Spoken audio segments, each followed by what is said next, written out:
Hi guys, நம்ம இன்னைக்கு வீடியோவில் என்ன பார்க்க போகிறோம்னா, நம்ம வீட்டில் உள்ள மீட்டரில் வந்து நியூட்ரல் ஆர்ம்ஸு பேஸ் ஆர்ம்ஸு அப்படின்ற ஒரு ஆப்ஷன் இருக்குது. அந்த ஆப்ஷன் வந்து எல்லா வீட்டில் உள்ள சர்வீஸ் மீட்டர்லையும் டிசபிள் ஆகிருக்கும்.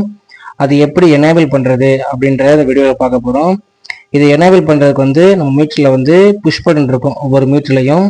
அந்த புஷ் பட்டனை வந்து 8 to 10 செகண்ட் வந்து நம்ம லாங் ப்ரெஸ் பண்ணியிருந்தோம்னா அந்த ஆப்ஷன் வந்து எனேபிள் ஆயிரும்.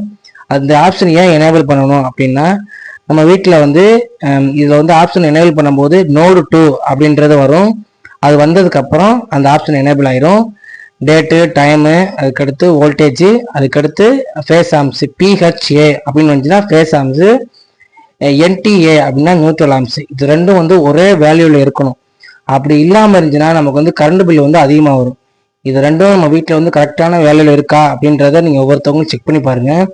இது சரியாக இல்லைன்னா உங்கள் வீட்டில் உள்ள இபி வந்து அதிகமாக வந்து கரண்ட் பில்லை ஜாஸ்தியாக எடுக்கும். இதை ஒவ்வொருத்தவங்களும் நம்ம வந்து செக் பண்ணிக்கணும்.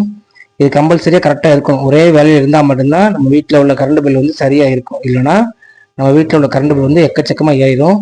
இந்த வீடியோ பிடிச்சிருந்தால் லைக் பண்ணுங்கள், கமெண்ட் பண்ணுங்கள், ஷேர் பண்ணுங்கள். தேங்க்யூ.